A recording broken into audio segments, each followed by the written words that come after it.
te rendons grâce, Seigneur, pour cette nouvelle journée que tu mets au-devant de nous. Merci pour ton souffle de vie. Merci pour ta bonté. Merci, Seigneur, pour ta parole qui est vivante. Merci parce que tu es notre Père. Merci pour ton esprit qui vit au-dedans de nous et qui nous conduit dans tes perfections. Merci pour tes promesses, Seigneur. Merci pour ta parole. Merci, Seigneur, pour ce que ta parole nous guérit et nous permet de voir des lendemains glorieux. Nous te disons merci, Seigneur, au nom de Jésus-Christ de Nazareth. Amen. Gloire à Dieu. Le Seigneur est merveilleux. Il est très bon. Il est celui qui nous a sauvés. Il est celui qui est notre Père. Il s'appelle Jésus-Christ. Il a donné son sang pour nous sauver. Il nous a donné son esprit pour nous conduire. Et il est élevé dans les cieux. Il est assis à la droite du Père. Ce Père glorieux, ce Père de miséricorde. Ce Père riche en bonté, qui est lent à la colère.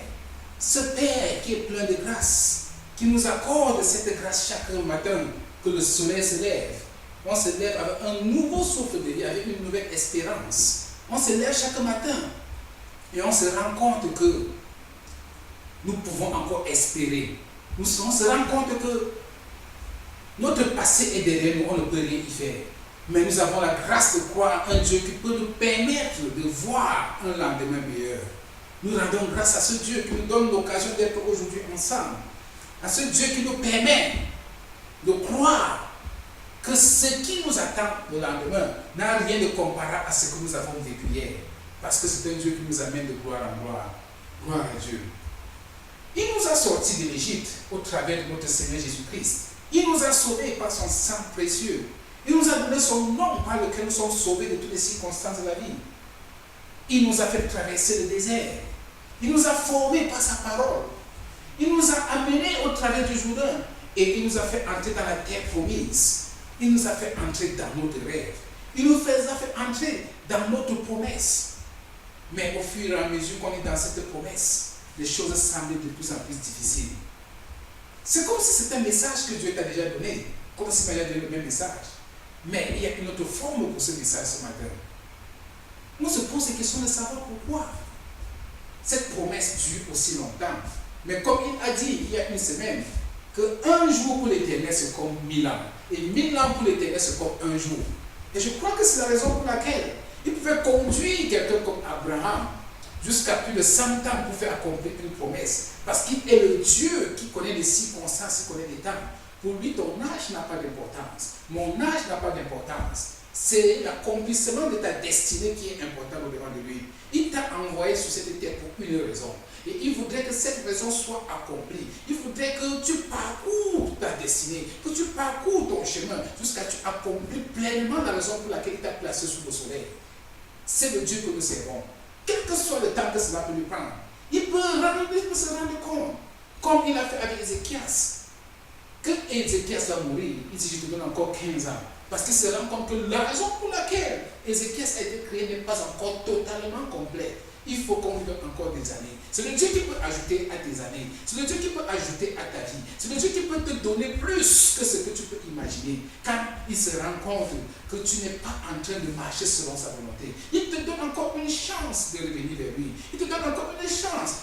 J'appelle ça chance parce que je voudrais me faire comprendre. Je parle à la manière des hommes comme disait Paul. Mais je pourrais encore mettre un autre mot. Il te donne la grâce de croire un lendemain meilleur. Il te donne la grâce de croire qu'il est Dieu et qu'il peut transformer tes circonstances. Il peut transformer ta misère en miséricorde. Il peut transformer tes problèmes en une source pour vivre. Il peut transformer tout ce que tu vois au-devant de toi comme problème, comme un témoignage qui le glorifie. Parce qu'il agit dans ta vie, il agit dans ma vie. Pas parce que nous sommes justes, mais parce qu'il a un nom qu'il a en train de sauvegarder. Il dit c'est pour son seul nom qui agit dans ta vie. C'est pour son seul nom qui agit dans ma vie. Et c'est ce Dieu-là que nous servons. Le Dieu d'Isaac, le Dieu d'Abraham, le Dieu de Jacob. Le Dieu qui t'a donné un souffle de vie ce matin. C'est ce Dieu que nous avons prêché encore aujourd'hui. Son nom c'est Jésus-Christ de Nazareth. Et dans sa parole, il nous dit que mes enfants, écoutez, je vous ai sorti de quelque part. Je connais l'état de votre cœur. Je connais là où je vous amène. Je connais à quel état vous êtes maintenant. Mais je me suis rendu compte de quelque chose, mes enfants. Vous êtes en train de rencontrer certains problèmes parce que vous ne connaissez pas exactement là où vous vous trouvez. Vous ne maîtrisez pas certaines circonstances qui entourent votre vie. C'est pour ça que je suis en train de te dire, mon fils, je suis en train de te dire, ma fille, reconsidère tes voies. C'est pour ça que nous avons donné ce message ce matin. Reconsidérons nos voies. Reconsidérons nos voies. Pourquoi Dieu peut nous donner ce message? Parce qu'il se rend compte que ces enfants que j'ai créés, ce peuple que j'ai appelé à moi, est en train d'endurer certaines circonstances, d'endurer certaines choses. Mais il se pose la question, pourquoi Dieu voudrait que je traverse ceci? Pourquoi faudrait-il que je souffre ce que je suis en train de souffrir? Il se pose des questions. Et qui est sur la table d'accusation? C'est moi, Dieu, qu'on accuse. Dieu se rend compte que nous l'accusons pour des choses que nous ne comprenons pas. Et il dit, ces enfants ne comprennent pas. Ils ne comprennent pas quelque chose. Il faut que je leur enseigne quelque chose. Il faut que je leur enseigne la raison pour laquelle ils sont en train de traverser certains problèmes dans leur vie. Et il nous dit, mes enfants, reconsidérez vos voies. Nous allons considérer aujourd'hui les prophéties du prophète Agé dans l'Ancien Testament. Nous allons parcourir aussi le prophète Joël pour comprendre certaines choses qui se passent dans la parole de Dieu. Et nous allons avoir une conclusion dans le Nouveau Testament selon les paroles du Seigneur Jésus-Christ ou bien les paroles de notre frère Jean dans le livre d'Apocalypse. Nous allons comprendre un peu le parcours dans lequel nous nous trouvons. Et nous allons comprendre que Dieu est en train de verser une larme. Pas pour toi seul, mais pour moi aussi. Il verse une larme pour que nous comprenions exactement là où nous nous trouvons aujourd'hui. Et le Seigneur nous dit, ce qui nous arrive aujourd'hui, ce n'est pas sa faute. Il n'est pas celui qu'il faut accuser. C'est parce que nous ignorons là où nous nous trouvons. Et il dit, est-ce que tu connais là où tu te trouves? Est-ce que tu connais la voie dans laquelle tu te trouves? Reconsidère tes voies. Reconsidère ta position. Repositionne-toi. Règle ton GPS. Règle ton GPS, ton appareil pour voir exactement là où tu te trouves. Et si tu te rends compte de là où tu te trouves, tu vas savoir que tu es dans une mauvaise position. Et tout ce que je demande de toi, c'est que tu changes de position. Parce qu'en changeant de position, tu te repositionnes exactement là où je voulais que tu te trouves. Pour que ta destinée continue de marcher comme je l'avais préétabli depuis la création du temps. Nous allons parcourir dans la parole de Dieu ces quelques écritures qui vont nous faire comprendre exactement quelle est la pensée du Seigneur dans notre vie ce matin. Gloire à Dieu. La première des choses que le Seigneur nous demande, qu'est-ce qui peut nous causer, qu'est-ce qui peut nous permettre d'être hors du chemin? Être hors du chemin comme Bartimée, qui dit, Seigneur, que je recouvre la vue. Et quand il recouvre la vue, il suit le Seigneur Jésus-Christ dans le chemin. Mais il était déjà hors du chemin. Qu'est-ce qui peut nous causer, qu'est-ce qui peut nous empêcher d'être dans le chemin du Seigneur? Le chemin qu'il a traversé pour nous amener dans notre promesse, pour nous amener dans tout ce que tu as de lui demander. Il y a quelque chose qui peut nous amener hors du chemin du Seigneur. C'est quoi? C'est quand nous perdons notre premier amour. Nous perdons notre premier amour. C'est l'un des caractères les plus essentiels de l'Église aujourd'hui. Parce que quand le Seigneur vient, dans le livre d'Apocalypse par exemple, pour donner des reproches à l'Église, pour te donner une reproche, pour me faire une reproche, il a commencé par le premier amour. Je connais comment j'étais sauvegardé, j'étais sorti de l'Égypte. Je connais comment tu souffrais auparavant. Je connais comment ton esprit était entre les mains de Satan. Je sais comment j'ai fait. J'ai versé mon sang, Jésus-Christ peut le dire. J'ai versé mon sang pour te sauver de là où tu étais. Et quand j'étais sauvé, tu avais un amour profond pour moi. Tu m'aimais, tu me suivais dans le désert. Même dans la famille, tu me suivais. Mais où est parti cet amour, le Seigneur, pour te poser la question? Où est parti ton premier amour? Et en fait, c'est quand nous perdons ce premier amour que nous nous rendons compte d'une façon très graduelle. C'est comme si il y a un angle de 1 degré seulement. Quand tu traces un angle de 1 degré au-devant de toi, une ligne avec un angle de 1 degré, c'est comme si cette ligne est parallèle. C'est comme si tu es toujours dans le chemin. Mais au fur et à mesure que tu progresses à une déviation de 1 degré, tu ne te rends pas compte que tu t'écartes totalement du chemin de Dieu. Jusqu'au moment où tu auras fait des centaines de kilomètres, tu te rends compte que c'est après avoir fait un long chemin que les 1 degré t'ont écarté totalement du Seigneur Jésus-Christ. Donc le Seigneur est en train de nous dire, où est notre premier amour? Lisons dans le livre de Agé, chapitre 2. Le livre de Agé, chapitre 2, à partir du verset 1 à 3. Le 21e jour du 7e mois, la parole de l'Éternel se révéla par Agé, le prophète, en ces mots. Parle à Zorobabel, fils de Shealtiel, gouverneur de Juda, à Judée, fils de Josadak, le souverain sacrificateur, et au reste du peuple, et dis-leur, quel est parmi vous le survivant qui ait vu cette maison dans sa gloire première? Et comment la voyez-vous maintenant, telle qu'elle est? Ne paraît-elle pas comme rien à vos yeux? Qu'est-ce que cette question est en train de nous dire? Le Seigneur se... D'abord, le message se porte ici pas à une personne individuelle.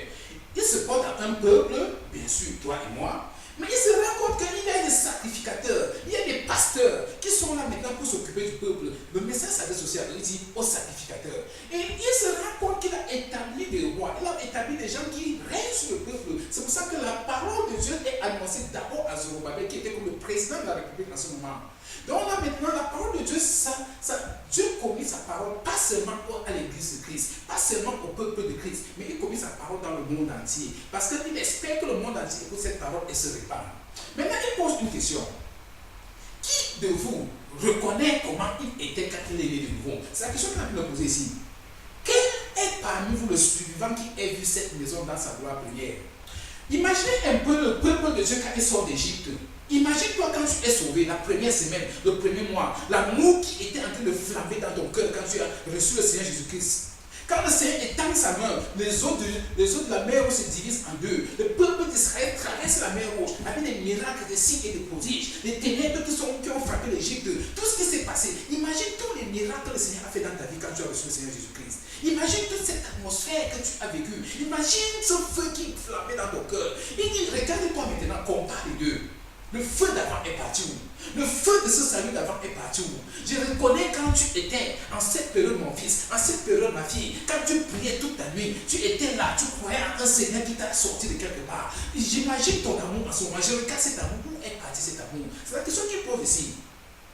Donc quand il pose la question, on a l'impression qu'il s'agit seulement d'un temple physique, qu'il s'agit seulement d'une église physique. Mais Dieu est en train de parler de ton temple. Il dit que ne sais-tu pas que tu es le temple du Saint-Esprit? Ne sais-tu pas que le Saint-Esprit vit en toi? C'est de toi qu'il est en train de parler aujourd'hui.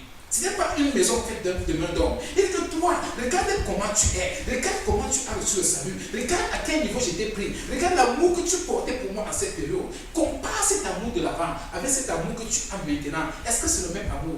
Il dit, fais une comparaison. Reconsidère tes voies et tu vas comprendre. Il dit, qui a vu cette maison dans sa gloire première? Qui a vu Pascal quand il venait d'être sauvé? Qui a vu Aurélie quand il venait de recevoir le Seigneur? Quand on était en train de la persécuter, qui a vu comment elle me défendait? Qui a vu toutes ces choses? Où est cette Aurélie? Où est ce Franklin? Où est ce Mathurin? Où est cette personne qui passait toute la nuit à m'adorer? Où est cette personne?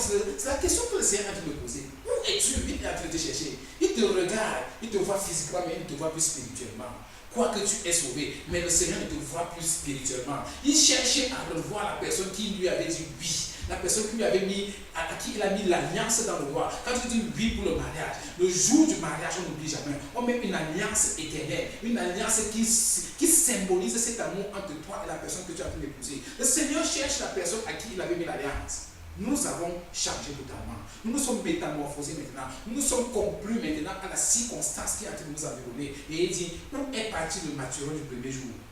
Où est parti la Rosine du premier jour? Il pose des questions. Où est mon peuple? Comment la voyez-vous maintenant? Comment est-ce que vous voyez mon fils maintenant? Tel que mon fils, tel que ma fille est, est-ce qu'elle n'est pas... Elle n'est rien à tes yeux par rapport au auparavant. Donc tu n'es plus rien au devant du Seigneur par rapport à comment tu étais auparavant. Il te pose la question, où est le premier amour? Confirmons cette parole dans Apocalypse 2, verset 1 à 4. Là où l'ange de l'église d'Éphèse est en train de parler, il dit, voici ce que dit celui qui tient les 7 étoiles dans sa main droite, celui qui marche au milieu des 7 chandeliers d'or. Je connais tes œuvres. Le Seigneur te rappelle, il connaît tes œuvres, il connaît ce que tu veux faire, il connaît tout ce qui est dans ton cœur, il connaît tes œuvres, il connaît ce que tu fais. Il n'y a rien que tu peux cacher au-devant de lui. Je connais ton travail, ta persévérance. Est-ce que tu persévères? Oui, il connaît tout ça. Oui, il est d'accord, il est témoin de tout ça. Je sais que tu ne peux supporter les méchants et que tu as éprouvé ceux qui se disent apôtres et qui ne le sont pas et que tu les as trouvés menteurs. Le Seigneur connaît tout ça. Tout ce que tu fais, il y a des faux hommes de Dieu qui viennent, tu les trouves comme menteurs parce que tu connais la parole de Dieu. Dieu dit que oui, je connais. Je connais tout ça, je connais ce témoignage. Je connais qui tu es, mon fils. Je connais qui tu es, ma fille. Il dit, je connais que tu as la persévérance, que tu as souffert à cause de mon nom et que tu n'étais point lassé. Le Seigneur connaît. Tous ces bons témoignages, il dit qu'il connaît. Mais, il dit, mais ce que j'ai contre toi, mon fils, mais ce que j'ai contre toi, ma fille, c'est que tu as abandonné ton premier amour. Ce que j'ai contre toi, c'est Dieu qui parle. Ce que j'ai contre toi, si Dieu veut te porter plainte maintenant, il va te porter plainte pour une seule chose. Où est ton premier amour? Qui c'est si tout ce que tu as pu vivre maintenant, ce n'est pas la raison d'avoir abandonné ton premier amour. Et Dieu est tellement jaloux de ce premier amour. Parce que qui ne veut pas être aimé comme le premier jour? Qui ne veut pas cette chaleur émotionnelle, cette chaleur spirituelle, cette chaleur physique? Qui ne veut pas cette chaleur? Toi et moi, nous voulons cette chaleur, cet amour du premier jour. Qui ne veut pas vivre cela? Le Seigneur nous dit que moi, je suis le premier qui voudrait vivre cela. Alors parce que cet amour n'existe plus, je peux me lasser de toi. Je me lasse de toi parce que toi, tu t'es lassé de moi. Et maintenant, quand Dieu te lasse de toi, d'une façon involontaire, tu te retrouves entre les mains de quelqu'un d'autre qui va s'occuper de toi. Je ne veux pas prononcer son nom. Donc quand son nom ne me fait pas peur, il s'appelle le diable. Tu te retrouves dans ses bras et il fait de toi ce qu'il voudrait faire de toi. Et quand tu réussis à te dégager des mains du Seigneur, fais-moi très attention. Voici Jésus-Christ qui vient délivrer quelqu'un. Il finit de délivrer la personne, les démons sortent. Il dit, rentre chez toi, mais ne pêche plus, de peur que le pire ne t'arrive.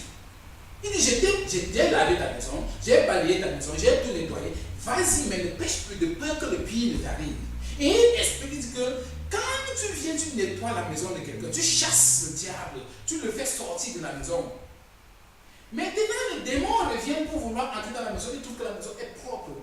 Mais elle est inoccupée. Donc tu n'occupes pas la maison du Seigneur avec la parole de Dieu. Tu n'occupes pas la maison du Seigneur que tu es avec Dieu lui-même. Jésus-Christ t'a nettoyé, il t'a délivré, il a sorti de toi tout ce qui n'était pas bien. Qu'est-ce que tu as fait de cette maison? Maintenant le démon regarde et se rend compte que la maison est vide. Même celui-là n'a pas rempli sa vie de la parole de Dieu. Il n'a pas rempli sa vie de la crainte de Dieu. Il n'a pas rempli sa vie de la crainte, de la sainteté, de la sanctification. Tu n'as pas rempli ta vie. Qu'est-ce qui se passe? Il va chercher 7 autres démons plus dangereux. Il vient, il brise cette porte, il s'entre là-bas dedans. Et ta condition sera plus pire que la prochaine. C'est ce que la Bible déclare dans le Nouveau Testament. C'est Jésus qui fait cette comparaison. Donc, quand le Seigneur se lasse de toi, quand le Seigneur se lasse de moi, qu'est-ce qu'il fait? Il fait seulement marche arrière, parce que je ne peux pas résister au péché. Il se met en arrière. Le diable, lui, n'a pas besoin qu'on l'invite. Il est déjà là. Il est déjà là parce qu'il n'y a pas 3 personnes. Il n'y a que le Jésus-Christ et le diable. Si Jésus-Christ n'est pas là, le diable s'invite automatiquement. Et maintenant, il fait de ta vie tout ce qu'il voulait faire. Et personne ne peut l'accuser parce qu'il est dans son cœur. C'est ce que la Bible nous déclare. Et maintenant, tu peux te retrouver dans ces circonstances. Et tu vis les conséquences maintenant de ton infidélité. Tu vas te poser la question, quand est-ce que j'ai été infidèle? Le Seigneur va te répondre d'une façon ou d'une autre. Il va te répondre ici dans sa parole. Gloire à Dieu. Mais quand tu rencontres ces conséquences, ton infidélité, regardez un peu les conséquences de l'infidélité. Nous revenons dans le livre d'Agé, maintenant le chapitre 1. Là où le Seigneur parle au prophète Agé par rapport au peuple qui était au-devant de lui. Qu'est-ce qui se passe dans cette circonstance? Agé 1, verset 2 à 11, il est écrit, ainsi parle l'Éternel des armées. Ce peuple dit, remplace ce peuple par ton nom. Mathurin dit, Noumédem dit, ce peuple dit, le temps n'est pas venu, le temps de rebâtir la maison de l'Éternel. Full stop.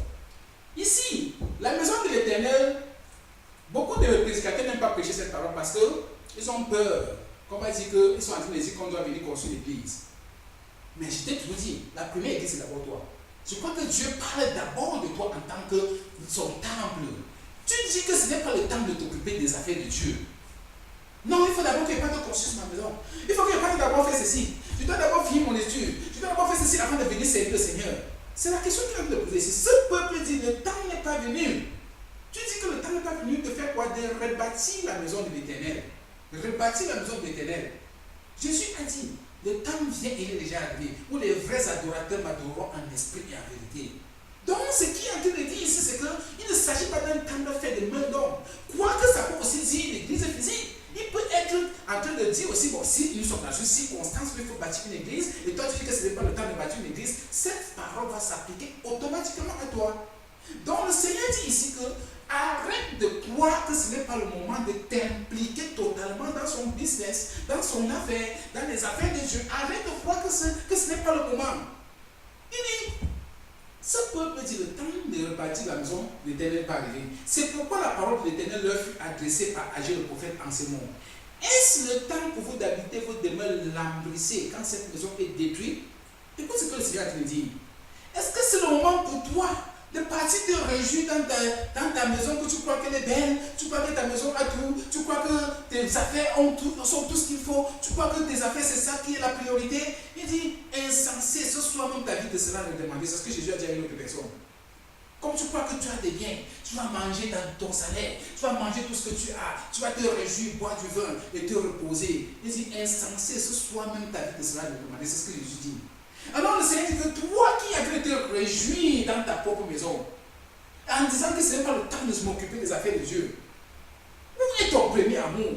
Si tu savais ce qui était ton premier amour, tu ne devais pas me mettre en deuxième position dans ta vie. Tu devais me mettre en première position. Il te pose la question de savoir, est-ce le temps pour toi d'habiter cette demeure languissée quand ma maison est détruite? Quand il dit sa maison, ton propre corps, qu'est-ce que tu fais de la parole de Dieu? Dis-moi, quand est-ce que tu as eu la parole de Dieu pour la dernière fois? Pour bâtir la maison de l'Éternel qui est en toi. Commençons par ta propre vie interne. Je ne parle même pas du fait de donner une offrande pour bâtir l'église, mais pour continuer, pour supporter l'œuvre de Dieu.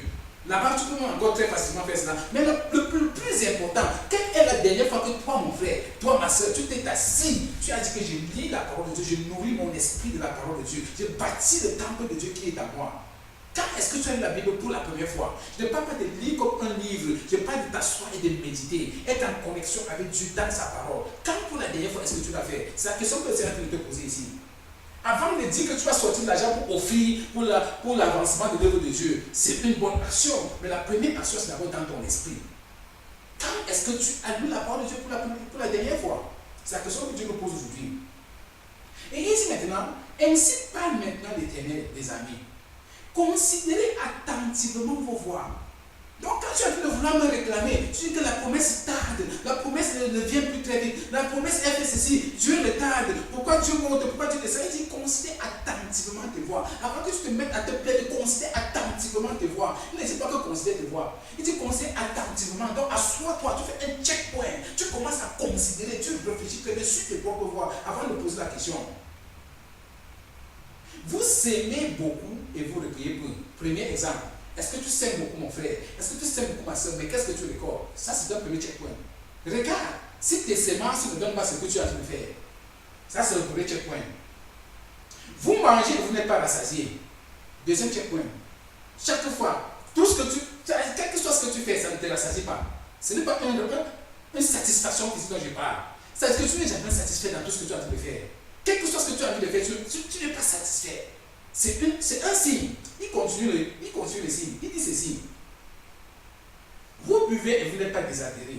Vous êtes vêtus et vous n'avez pas chaud.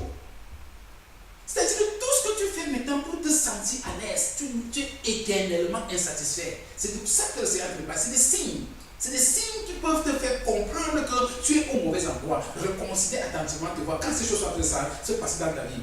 Il dit, le salaire de celui qui engage tombe dans un sac percé. On dirait qu'il y a un trou dans ta poche. L'argent entre, tu ne sais pas là où ton argent est sorti.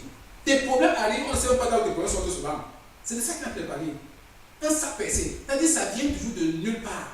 Reconsidère attentivement tes voix.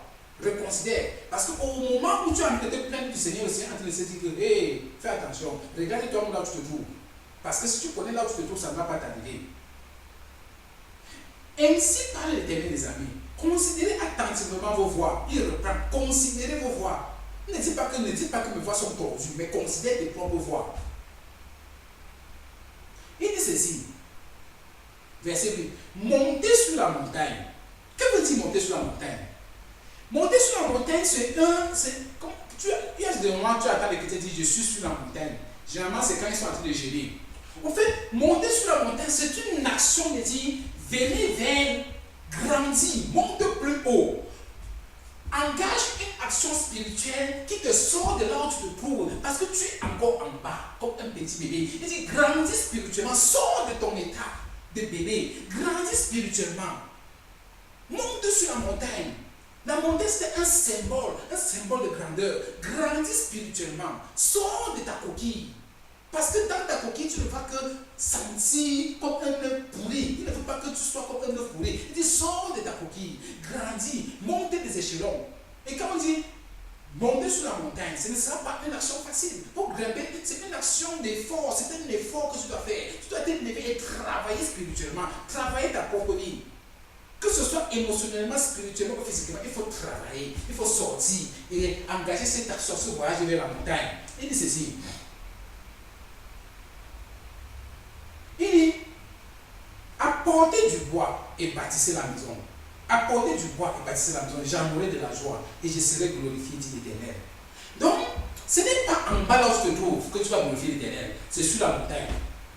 Est-ce que tu peux comprendre la volonté de Dieu? Il dit que sors de là où tu te trouves. Rejoins-moi sur la montagne.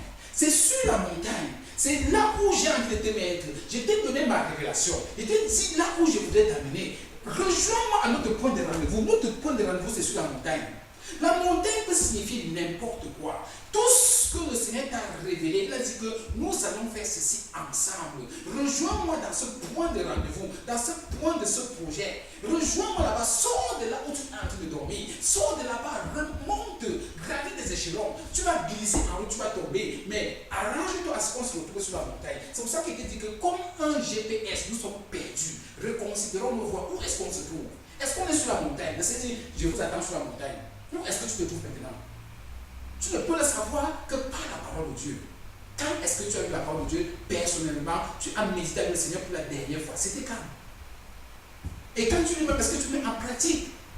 Parce que si tu mettais en pratique, c'est que tu devais déjà comprendre quel est le court chemin pour arriver sur la montagne. Il continue, il dit ceci. Apportez du bois et bâtissez la maison. J'en aurai de la joie et je serai glorifié, dit l'Éternel. Donc bâtis ta maison. Grandis spirituellement. Et quand tu fais une offrande au Seigneur, c'est une offrande authentique, originale. Parce que c'est le Seigneur lui-même qui te révèle ce que tu vas offrir. Et quand tu vas offrir, tu ne vas plus craindre les hommes. Tu ne vas plus craindre ton compte bancaire. Tu ne vas plus craindre la famille. Tu vas faire quelque chose parce que c'est sorti du trône de grâce directement. C'est entre la montagne. Regardez la montagne. C'est comme si c'est le seul point qui te limite du ciel. Quand il dit monter sur la montagne, il dit qu'il ne veut pas que quelque chose soit entre là où tu te trouves sur la montagne et lui qui est au ciel. Il veut que ce soit une connexion directe. Il ne veut pas que tu sois en bas et que la montagne soit encore là. Tu ne sais pas si ta flèche sort. Puisque quand tu es sur la montagne, il n'y a pas de flèche sur la montagne. La flèche va sortir quand tu es au-dessus de la montagne. Puisque toutes les flèches doivent descendre. Mais tu te trouves sur la montagne. Qui aura la force d'avoir une flèche en haut de la montagne pour t'atteindre? Quand tu es sur la montagne avec le Seigneur, quand tu grandis et tu te retrouves à ce niveau-là, c'est un niveau où tu es en communication directe avec le Seigneur. C'est là où il veut que nous soyons à ce niveau. Gloire à Dieu. Dieu nous appelle sur la montagne, mon frère. Dieu nous appelle sur la montagne, ma soeur. Allons-y ensemble. Allons sur cette montagne. Verset 9. Vous comptiez sur beaucoup et voici vous avez eu peu. Ça, un autre signe. Donc tu comptes tellement que j'aurai ceci, j'aurai cela. Après, tu n'as rien. Tu es dans la rien. Pourtant, tu as investi. Tu comptais avoir quelque chose. Rien. Tu n'as rien. Voilà un autre signe. Il dit, vous l'avez rentré chez vous, mais j'ai soufflé dessus. Pourquoi? Dit l'Éternel des amis. Tu as déjà imaginé ce genre de problème qui t'arrive. Que tu as sécurisé quelque chose. Tu sais que ça c'est pour moi. Mais tu ne sais pas par quelle magie. Tu ne connais pas. Je me pose souvent des questions. Dieu fait des choses. Tu as de ces témoignages que tu te poses la question que le diable fait comment pour atteindre certaines circonstances. Dieu est en train de réclamer l'attentat. Je dis souvent que nous avons la grâce d'avoir quelqu'un qui fait un attentat et il reconnaît que c'est moi qui ai commis cet attentat. Dieu est en train de se comporter ici comme un terroriste qui réclame un attentat. Regarde ta vie, toutes les circonstances bizarres qui se passent dans ta vie, tu te poses la question, mais quelle est dans cette histoire? Dieu dit que c'est lui qui est responsable. J'ai soufflé dessus. Tu as mis ça dans ta maison, tu as été sécurisé, n'est-ce pas? J'ai soufflé dessus parce que je suis tellement jaloux de toi. Je t'aime tellement que je ne veux pas que ça prenne ton attention. Je veux que ton attention soit entre toi et moi seulement sur la montagne. Maintenant, tu es encore en bas sur la plaine, dans la vallée. Tu t'amuses avec les petits poussins de la vallée. Les poussins ne vivent pas sur la montagne, ce sont les ailes qui vivent sur la montagne. Je veux que tu sois comme un aigle. Pas comme les poussins qui mangent le mil, ils mangent le maïs. Je ne veux plus que tu sois au niveau du maïs, au niveau du lait. Je veux que tu sois au niveau des eaux. Que tu sois comme un aigle au-dessus de la montagne. Et quand tu te retrouves encore à la vallée, tout ce que tu vas faire entrer chez toi, je vais détruire tout ça. Parce qu'il veut que tu grandisses. Lève-toi.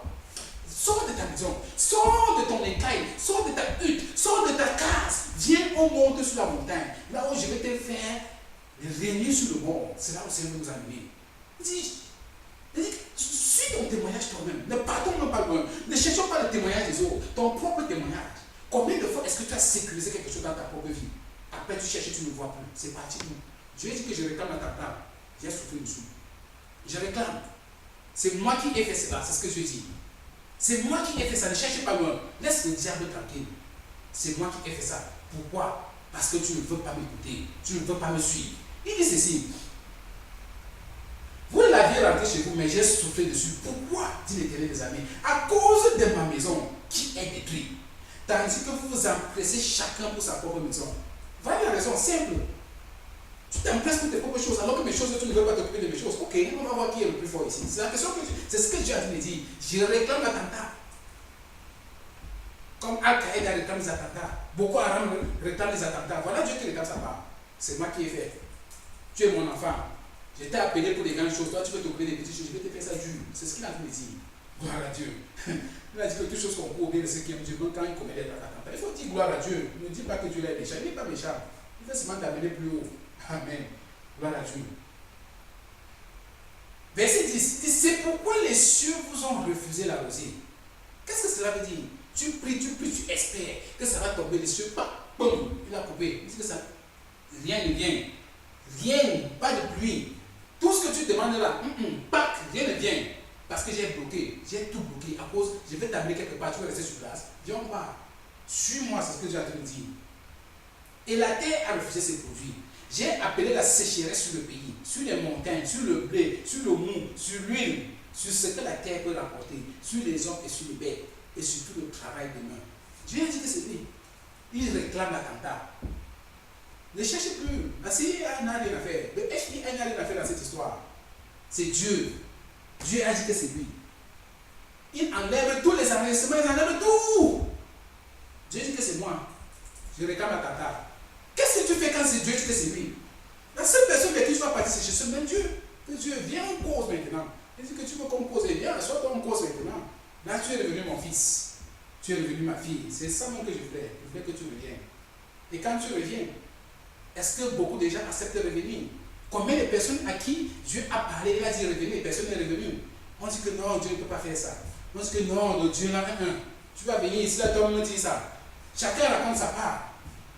Mais Dieu nous dit qu'il a encore un appel à la repentance. Il nous appelle à la repentance. Son désir, ce n'est pas de nous voir souffrir. Son désir, ce n'est pas de nous voir mourir. Il ne veut pas nous voir souffrir. Il veut qu'on revienne vers lui. Qu'on revienne. Il veut qu'on revienne. Lisons dans Apocalypse 2, verset 57. Pour suivre l'histoire, là où il dit qu'il a contre toi le fait que tu as perdu ton premier amour. Qu'est-ce qu'il dit de ce premier amour? Il dit, souviens-toi donc d'où tu es tombé. Souviens-toi. Ne dis pas à Dieu de te rappeler. Il ne va pas le faire, s'il te plaît. Ne dis pas à Dieu que tu vas prier que Seigneur, révèle-moi là où je suis tombé. Dieu ne va pas t'écouter. Souviens-toi d'où tu es tombé. Tu connais là où tu es tombé. Tu connais parfaitement ce qui s'est passé. Le Saint-Esprit ne va pas te rappeler parce que toi, tu connais. Il dit, souviens-toi donc là où tu es tombé et répands-toi et pratique tes premières œuvres. Sinon quoi, je viendrai à toi et je terai ton chandelier de sa place, à moins que tu ne te répandes. Tu as pourtant ceci, c'est que tu hais les œuvres de Nicolaï. Œuvre que je hais aussi. Que celui qui a des oreilles entende ce que l'Esprit dit aux oreilles. À celui qui vaincra, je donnerai à manger de l'arbre de vie qui est le paradis de Dieu. Dans tout ce que Dieu dit ici, il appelle à la repentance. Mais il y a quelque chose de très dangereux qui dit que celui qui a des oreilles entend. Il y a des choses que tu attends qu'un homme de Dieu te dise, il ne va jamais te dire. Il dit que si tu as. Donc Dieu n'a pas dit ça ici. Il dit si tu as des oreilles, tu entends. Celui qui n'a pas des oreilles n'entend pas. Point. Donc si tu n'as pas entendu, ça veut dire que tu n'as pas des oreilles. Mais c'est Dieu qui t'a créé, il ne crée pas quelqu'un sans oreilles. Donc si tu as des oreilles, mon frère, écoute ce que Dieu dit. Répands-toi. Tu connais là où tu es tombé. Répands-toi et tu suis Dieu sur la montagne. Il t'attend. Ne viens pas sur la montagne avec les mains vides. Non, il dit que viens avec le bois. Viens avec du matériel de construction. Viens avec ton offrande. Viens, mais rencontre-moi sur la montagne. C'est sur la montagne que nous avons notre meeting. Notre réunion, c'est sur la montagne. Ce n'est pas à la vallée. J'étais sorti de la vallée. C'était pourquoi monter sur la montagne. Tu es parti rester au milieu du chemin. Tant que tu ne te décides pas de sortir du milieu de la montagne ou bien de la vallée pour me retrouver sur la montagne, continue de croire en ce que tu as pu le croire. Et je vais voir si c'est moi qui t'ai sauvé ou bien si c'est toi qui m'as sauvé. C'est ce que le Seigneur est nous dit ce matin. C'est lui qui nous a sauvés. Gloire à Dieu.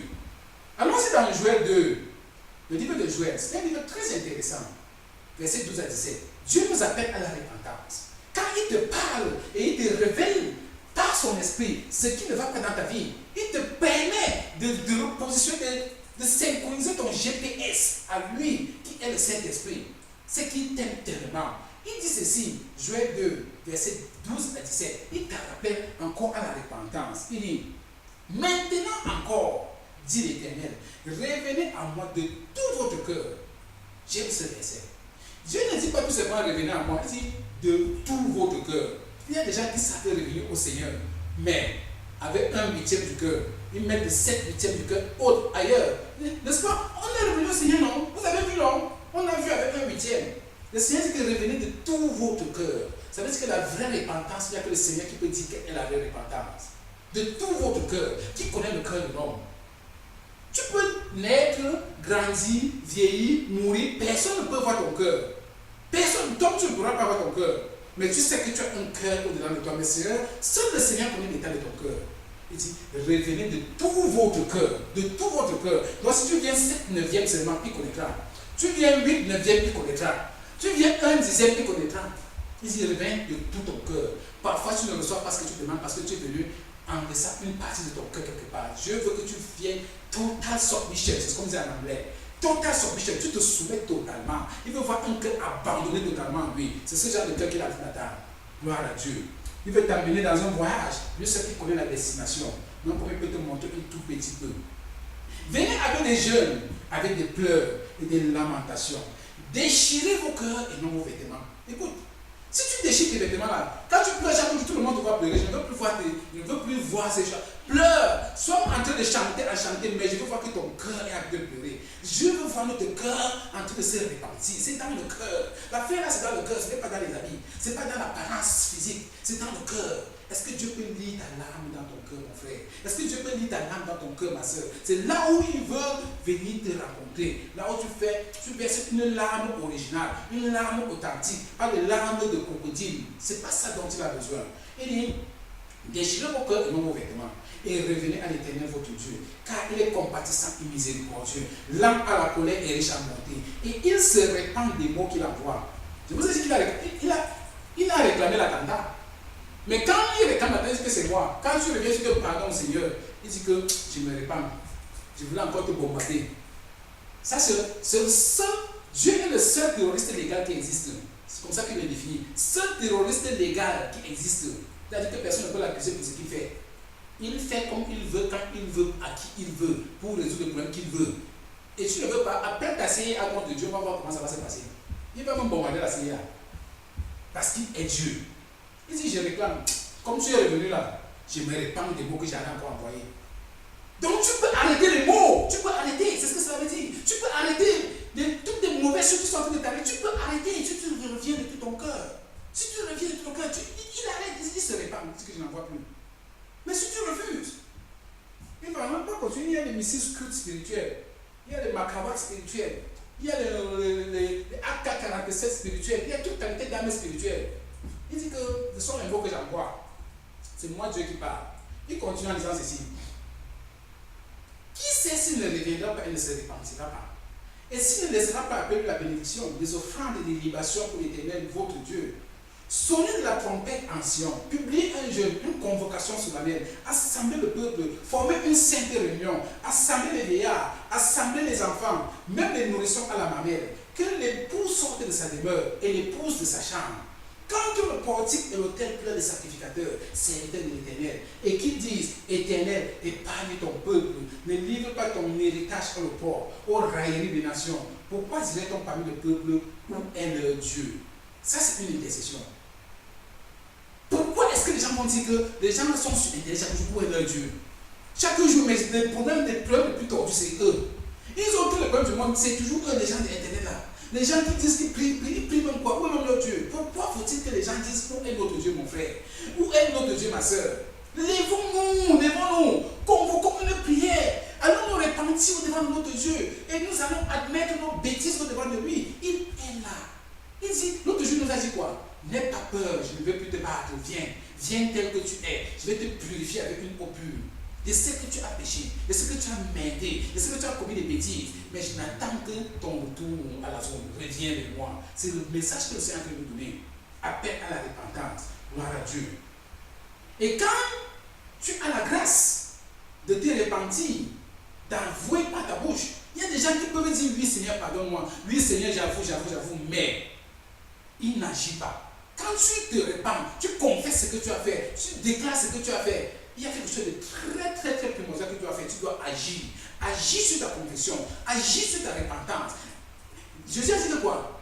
C'est Jean-Baptiste qui l'a dit, que pratiquer maintenant les œuvres dignes de la repentance. Ne dis pas que je me répands seulement, mais pratiquer les œuvres dignes de la repentance. Agir, c'est l'un de l'action, spirituelle, l'un de l'action pour corriger les actes. Même si c'est une action infime, mais originale, le Seigneur voit ton cœur. Il sait que tu as dit d'agir, que tu as réparé la faute. Gloire à Dieu. C'est pour ça qu'il nous dit, dans le quatrième point, d'agir. Luc 15, verset 17 à 21, le message le plus glorieux que j'ai rencontré dans la Bible, l'histoire de l'enfant prodige. Quelqu'un qui reconnaît qu'il a commis une bêtise. Et il dit ceci, Luc 15, verset 17 à 21 dit, étant rentré en lui-même, le Seigneur te permet de rentrer en toi-même. Le Saint-Esprit te permet de rentrer en toi, de te rendre compte que tu étais possédé par je ne sais quel esprit.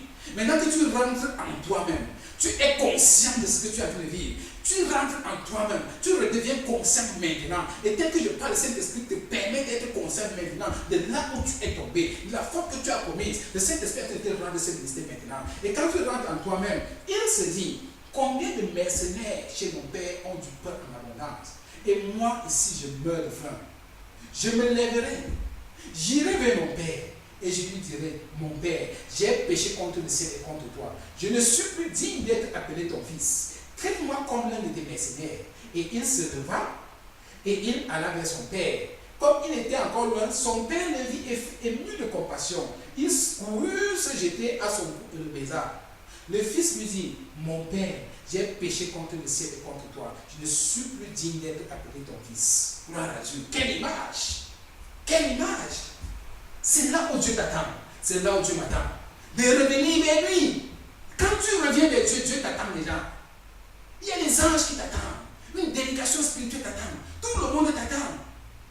On veut te restaurer. Dieu veut te remettre là où tu devrais te retrouver. Il veut te restaurer dans ton héritage, comme ce garçon qui était parti. Il veut te remettre dans la maison. Il veut te remettre là où tu devrais être pour l'éternité. Il veut te remettre dans tout ce que tu lui demandes depuis longtemps. Mais où es-tu? Tu n'es nulle part où tu vas te trouver. Mais c'est ta décision de décider de rentrer à la maison. C'est ta décision de décider d'être restauré. Dieu ne te restaure pas là où tu te trouves. Il te restaure là où il t'a appelé, sur la montagne. Où es-tu? Reconsidère tes voies. Repositionne ton GPS pour qu'il te montre exactement où tu te trouves, afin que tu puisses rentrer en courant vers celui qui t'a créé et qui est le détenteur de tes promesses. Gloire à Dieu. Alléluia. Gloire à Dieu. Lisons Agé 1, verset 12 à 15. Et nous allons voir l'action de Agé et le peuple vers qui Dieu a envoyé la parole. Que vous êtes devenus pauvres à cause de moi. Comment les gars ont agi? Quand Dieu a réclamé le terrorisme dans leurs finances, quand Dieu a réclamé le terrorisme dans leurs actions, quand Dieu a réclamé le terrorisme dans leur vie, qu'est-ce qu'ils ont fait? Agé 1, verset 12 à 15. Zorobabel, fils de Shealtiel, Josué, fils de Jostaïa, le souverain sacrificateur et tout le reste du peuple entendit la voix de l'Éternel leur Dieu. Rappelle-toi de ce qu'il a dit à Apocalypse, que celui qui a des oreilles pour écouter, entend. C'est ce qu'il a dit, n'est-ce pas? Vous voyez les gens qui ont écouté. Ils entendirent, alléluia, gloire à Dieu, entendirent la voix de l'Éternel leur Dieu et les paroles d'Agé le prophète selon la mission que lui avait donnée l'Éternel leur Dieu. Et le peuple fut saisi de crainte devant l'Éternel. Il fut saisi de crainte devant l'Éternel. Quelle est ton attitude quand tu écoutes la parole de Dieu? Tu dis, bêche, une parole comme les autres. Ah, finis vite des choses là. Les hommes de Dieu se sont toujours comme ça. Mais ceux-ci ont été saisis de crainte devant l'Éternel. Pas devant l'homme de Dieu, devant l'Éternel. Gloire à Dieu. Et la parole de Dieu dit, l'Éternel réveilla l'esprit de Zorobabel, fils de Shealtiel, gouverneur de Juda, et l'esprit de Josué, fils de Tsurara, le souverain sacrificateur, et l'esprit de tout le peuple. Et pour ce que cela veut dire, quand tu te répands, quand tu engages une action pour revenir vers l'Éternel, la Bible déclare, Dieu réveille ton esprit. Il te réveille ton esprit. Il te restaure dans ton esprit. Il te réveille l'esprit. Il t'ouvre les yeux maintenant et tu te rends compte effectivement là où tu te trouves. Et tu sais exactement ce que tu vas faire. Mais c'est un processus. Tu acceptes d'abord la réprimande du Seigneur. Tu te répands. Tu confesses ce que tu as fait. Par à un homme, à Dieu. Si tu le fais à Dieu, c'est suffisant. Ne viens même pas à un homme dire que j'ai fait ceci, je suis monté, je suis descendu. Fais ça à Dieu. Pour Dieu, c'est suffisant. Si tu fais ça de tout ton cœur, là, pourvu que tu reviennes de tout ton cœur. Si c'est de tout ton cœur, va faire ça directement à Dieu. Il va t'écouter de tout ton cœur. Et après, il va réveiller ton esprit. Qu'est-ce qui est plus merveilleux que d'avoir un esprit réveillé par Dieu lui-même? Que Dieu réveille ton esprit. Il dit qu'il va réveiller ton esprit. Et quand il réveille ton esprit, ça veut dire que toutes les choses qu'on priait, on demandait pourquoi Dieu réveille ton esprit, que tu vois pourquoi, que tu réponds à tes questions de pourquoi. C'est parce que notre esprit est encore en train de dormir, qu'on a en train de poser des questions à Dieu chaque fois. Pourquoi? Revenons au Seigneur et il va réveiller notre esprit, comme l'esprit de ce peuple, le peuple d'Israël. Gloire à Dieu. Il vint et il se mit à l'œuvre dans la maison de l'Éternel des armées de Dieu. Le 24e jour du 16e mois, la seconde année du roi Darius. Donc, quand l'esprit s'est ouvert, ils sont revenus. Ils ont retrouvé Dieu sur la montagne et ils ont commencé à faire le travail de Dieu. Dieu ne demande pas moins que cela, de revenir vers lui, afin que nous puissions construire le chemin qu'on a commencé ensemble. C'est tout ce que le Seigneur te demande. C'est tout ce que le Seigneur te demande. Gloire à Dieu. Et quand tu le fais, quand tu te répands, sache quelque chose. Ta repentance va déclencher la jalousie de Dieu. Quand tu te répands, Dieu devient jaloux. Il dit, biche, quelle femme j'ai, quel ami j'ai, je suis jaloux de toi. Ma jalousie, je vais brûler tout le monde à côté de toi, à cause de ton amour que tu as pour moi. Je peux tuer tout le monde. Regarde ton mari, regarde ta femme. Quand il y a la jalousie, quand il y a l'amour, quand la jalousie de l'amour est là, qui peut s'approcher de ton épouse? Qui peut t'approcher de ton époux? Personne. Parce que tu l'aimes d'un amour que Dieu lui seul peut vraiment justifier. Gloire à Dieu. Il dit maintenant ceci. Joël 2, j'aime le livre de Joël. Gloire à Dieu. Joël 2, verset 18 à 26. L'Éternel est ému de jalousie pour son pays parce que tu t'es repenti. Voilà un peuple qui s'est repenti. Il est ému de jalousie pour son pays et il épargne son peuple. Il abandonne les attentats contre toi. Il épargne. Il dit, bon, mes agents, mes anges là, plus l'attentat dans la vie de mon frère, plus les attentats dans la vie de ma fille. Elle s'est repentie, elle est venue vers moi, je suis jaloux. Personne ne doit l'approcher n'importe comment. Gloire à Dieu. Il dit, l'Éternel répond et il dit à son peuple, voici, je vous enverrai du blé. Les promesses. Les chrétiens aiment la partie ici parce qu'il y a des promesses. Je vais t'envoyer le blé. Je vais te construire les gratte-ciels sur l'eau. Je vais faire ceci, je vais t'acheter l'avion en enfer. Je vais faire ceci. Toute qualité de promesses tordues, les chrétiens aiment ça. Mais je ne donne pas ça parce que c'est la parole de Dieu. Mais il faut d'abord travailler sur la première partie de ce message pour hériter de ce que nous voyons maintenant. Si tu veux lire les promesses, disons les promesses, mais c'est ta responsabilité de les recevoir. Gloire à Dieu. Alléluia. C'est ta responsabilité de recevoir ces promesses. C'est ta responsabilité d'entrer en possession de ces promesses. Parce que nous servons un Dieu glorieux, un Dieu merveilleux, un Dieu fidèle. Alléluia. Il dit ceci. Voici, je vous enverrai du blé, du mou et de l'huile, et vous en serez rassasiés. Et je ne vous livrerai plus à l'opprobre parmi les nations. J'éloignerai de vous l'ennemi du nord, et je le chasserai vers une terre aride et déserte. Son avant-garde dans la main orientale, son arrière-garde dans la main occidentale, et son infection se répandra. Sa puanteur se lèvera dans les airs, parce qu'il a fait de grandes choses.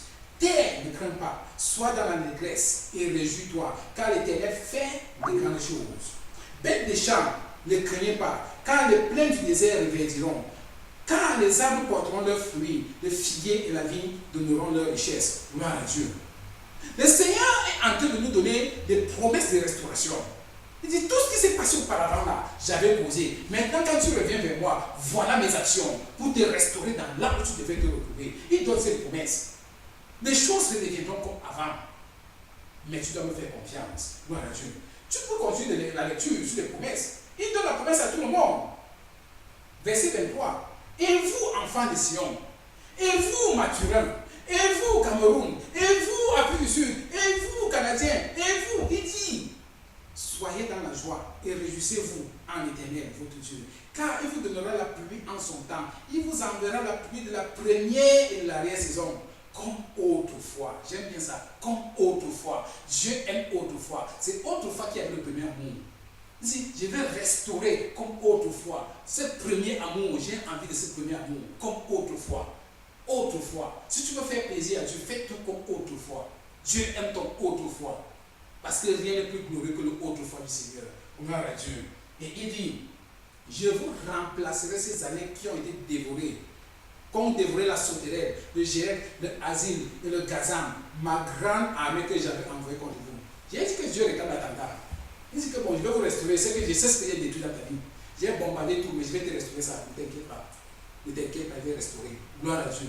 C'est une promesse, c'est ta responsabilité de recevoir. Alléluia. Gloire à Dieu. La parole de Dieu est la vérité. Amen. Lisons dans Agé 2, versets 4 à 5.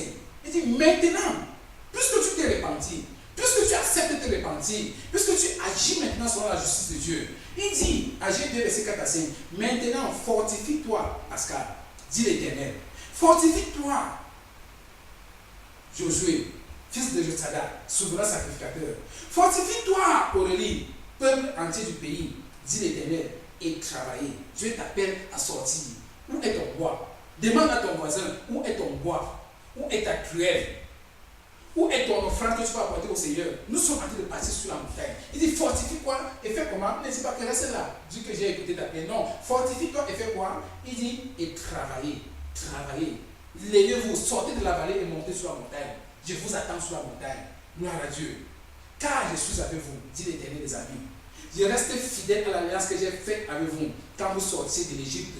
Et mon esprit est au milieu de vous. Ne craignez pas. Non seulement son esprit est au milieu de vous, mais son esprit est en vous maintenant à cause du ministère glorieux de Jésus-Christ. En ce moment, l'esprit de Dieu n'était pas dans les gens, c'était avec les gens. Mais aujourd'hui, par la grâce de Dieu, l'esprit de Dieu est en nous, et avec nous, et nous conduit. Il est notre conseiller. Quelle grâce, quel bonheur, quelle joie, quelle grandeur d'avoir Dieu qui vit en nous. Gloire à Dieu. Alléluia. Mais il faut que tu saches aussi quelque chose. Dans tout ce que tu attends du Seigneur, ta patience compte. Tu ne peux pas le faire sans ta propre patience. Va lire dans Galates 5, verset 22. Quel est le fruit de l'esprit? L'amour, la joie, la paix, la patience, la maîtrise de soi, la magnanimité. Gloire à Dieu. Va lire toute la liste, il y en a 9. La patience. Tu n'y parviendras pas sans être patient.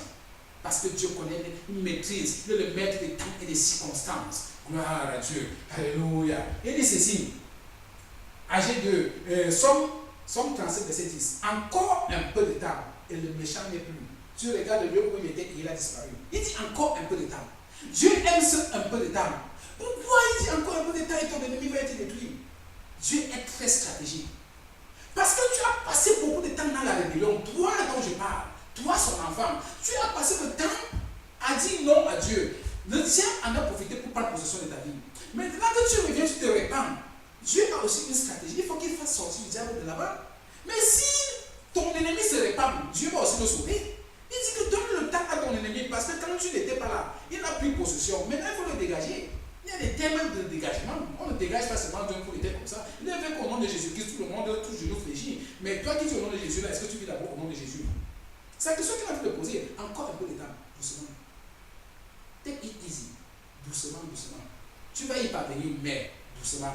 Gloire à Dieu. C'est le Dieu que nous servons. Il donne l'occasion à ton ennemi de se repentir afin qu'il soit aussi sauvé. Donc ne dis pas que Dieu perd du temps. Dieu ne perd pas du temps. Absolument pas. Gloire à Dieu. Acte 2, verset 6 à 9. Car ainsi parle l'Éternel des amis. Encore un peu de temps, il revient. Un peu de temps, juste un peu de temps. Est-ce que tu peux être patient? Tu peux attendre un peu de temps, juste un peu de temps. Encore un peu de temps. Et je branlerai les cieux et la terre, la mer et le ciel. Je branlerai toutes les nations. Les trésors de toutes les nations viendront et je remplirai de gloire cette maison, dit l'Éternel des amis. On ne parle pas seulement d'une église, on parle de toi. Dieu va te remplir de gloire. Dieu va te remplir de gloire si tu peux être patient. Juste un peu de temps. Donne à Dieu un peu de temps. Et il va te remplir de gloire parce que tu es le temple du Dieu vivant. Alléluia. Gloire à Dieu. Verset 8. L'argent est à moi. Les gens pleurent sur les histoires d'argent. Moi, ils ne savent pas. Dieu va délivrer de l'argent. Il dit l'argent est à moi. Si tu sais que l'argent est à ton père, quel est ton problème? L'argent est à moi. Et l'or est à moi, dit l'Éternel des amis. Rien que le verset 6 seul te permet de ne même plus pleurer dans la vie. L'argent est à moi et l'or est à moi. Et toi, tu es l'enfant de qui? Si tu es l'enfant de ce Dieu-là, quel est ton problème? Si l'argent est à lui, l'or est à lui, pas de stress. Tu stresses, stresser sur quoi? Exerce ta foi, mon ami. Exerce ta foi. Exerce ta foi, c'est tout. Gloire à Dieu. Il dit l'argent est à moi et l'or est à moi, dit l'Éternel des amis. La gloire de cette dernière maison sera plus grande que celle de la première, dit l'Éternel des amis. Et c'est dans ce lieu que je donnerai la paix, dit l'Éternel des amis. Gloire à Dieu. Gloire à Dieu. Dieu est merveilleux. Mais sache que dans toutes les promesses que le Seigneur t'accorde, ta délivrance ne dépend que de toi. Ta délivrance ne dépend que de toi. Si tu te lèves contre les Américains, comme les terroristes qui se lèvent contre les Américains sont en train de les tabasser chaque jour. Ils les bombardent chaque jour. Mais la paix du Moyen-Orient dépend de leur arrêt. Ces arrêts de terrorisme, les Américains vont les laisser tranquilles. Donc la fin de la guerre au Moyen-Orient dépend des gens du Moyen-Orient, pas des Américains. C'est ce que cela veut dire. De la même façon, Dieu dit que la fin de tes problèmes dépend de toi. Si tu te complais, si tu fais ce que tu demandes, je ne vais plus te bombarder. Parce que ici, là, celui qui. C'est vice-versa maintenant. All the way around. C'est ce que je voulais dire par là. Gloire à Dieu. Agir 2, verset 11 à 18, pour finir notre message. Ainsi parle l'Éternel des amis. Propose au sacrificateur cette question sur la loi. Si, écoutez bien ceci. Là, vous allez comprendre ce que je suis en train de vous dire aujourd'hui. Si quelqu'un porte dans le pan de son vêtement de la chair consacrée et qu'il touche avec son vêtement du pain, des mets, du vin, de l'huile ou un aliment quelconque, ces choses seront-elles sanctifiées? Qu'est-ce que cela veut dire? Raisonnons un peu dans cette histoire. Il y a des gens qui aiment les histoires des objets sacrés, des objets comme les catholiques disent là, la croix, les patati patata, l'eau d'onction, ceci, cela. C'est des choses, Dieu peut utiliser tout ça. Ça c'est vrai. Mais Dieu dit que si je te donne un objet du ciel, quelque chose que j'ai moi-même, tu mets dans ta poche et tu vas toucher quelque chose qui est impur. Tu vas toucher quelque chose qui n'était pas sanctifié. Est-ce que cette chose-là va être automatiquement sanctifiée? Qu'est-ce que Dieu a voulu dire? Il dit, je t'ai oint par mon esprit. Je t'ai mis, je vis en toi. Ce n'est pas parce que je vis en toi que tu vas passer te coucher avec une prostituée et croire que tu vas sauver la prostituée. Il y a des enfants de Dieu qui sont tellement bêtes qu'ils croient qu'un enfant de Dieu peut aller épouser quelqu'un qui est dans le monde et tu vas le sauver. Ce n'est dans aucune Bible. La Bible nous le prouve. Ce n'est pas parce qu'il y a l'Esprit de Dieu en toi que tu vas passer dans n'importe quel milieu, mais tu vas te coucher et dormir avec n'importe qui parce que tu crois que l'Esprit de Dieu en toi va sauver la personne. Ça n'existe pas comme ça. Voilà ce que Dieu a dit. Il dit, si quelqu'un qui a quelque chose de sacré, de purifié dans sa poche, et tous ces aliments, est-ce que ces aliments vont être sanctifiés? Regardez la réponse. Le sacrificateur répondit non. Et Agé dit, deuxième énigme, si quelqu'un souillé par le contact d'un cadavre, toutes ces choses, seront-elles souillées? Il dit maintenant c'est le diable qui vient. Quelqu'un qui est possédé par un démon. Et il vient maintenant te toucher. Toucher ces choses-là. Est-ce que ces choses seront souillées? Écoute-moi ce que c'est dit. Le sacrificateur répondit, elles seront souillées. Ça veut dire quoi? Quand tu te couches avec un démon, tu te couches avec quelqu'un qui n'est pas enfant de Dieu, ou bien tu partages quelque chose avec les ténèbres, c'est toi qui as des problèmes. Les ténèbres n'ont pas de problème, ils sont là dans les ténèbres. Ils ne seront jamais lumière. Mais toi, tu peux devenir ténèbres. Regardez-moi ce mystère. Avez-vous déjà vu là où la lumière devient ténèbre? Ce sont les ténèbres qui se changent en lumière quand la lumière vient. Mais Dieu te dit que si toi tu viens maintenant te coucher avec les ténèbres, c'est toi qui peux être affecté.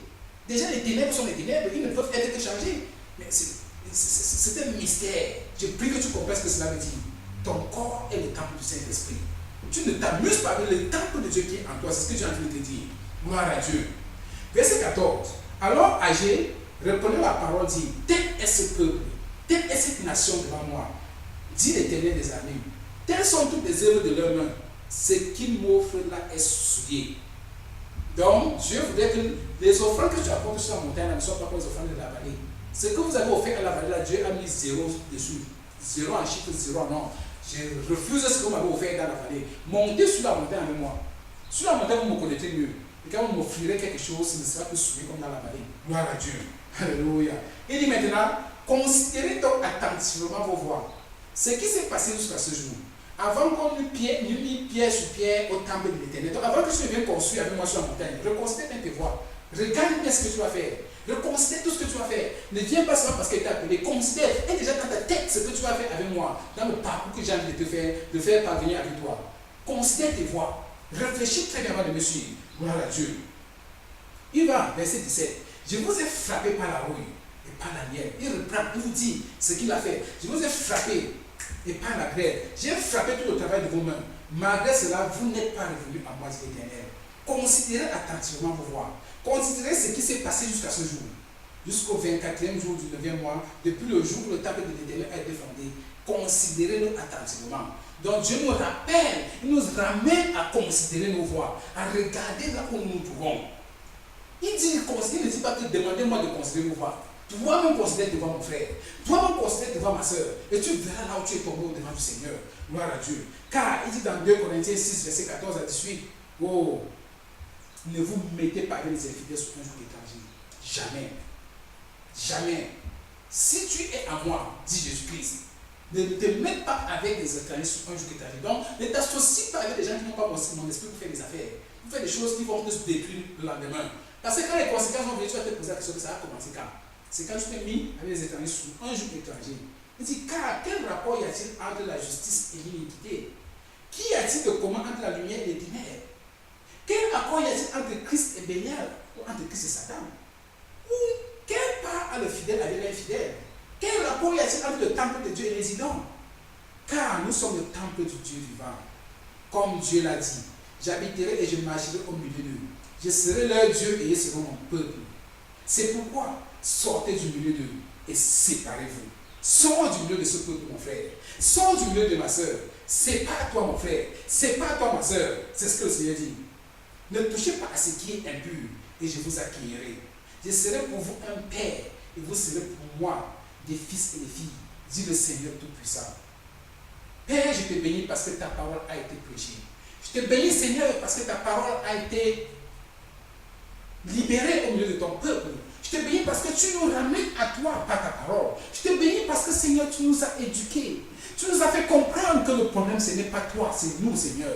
Nous devons considérer nos voies. Oh Seigneur, c'est par ta grâce que nous y parviendrons. Certes, Seigneur, c'est notre responsabilité, mais nous ne le pourrons faire. Nous ne pouvons le faire sans ta grâce, Seigneur. Car ce n'est que par ton esprit que nous y parviendrons. Merci parce que tu nous donnes l'opportunité de rentrer à toi aujourd'hui, Père. Bénis ton peuple qui t'a écouté, Seigneur. Visite ton peuple, ô roi de gloire. Ô roi de gloire, je t'en supplie. Dispose ses cœurs à ce qu'ils reviennent vers toi, comme l'enfant prodige. Au nom de Jésus-Christ de Nazareth, nous te disons merci, Seigneur. Amen.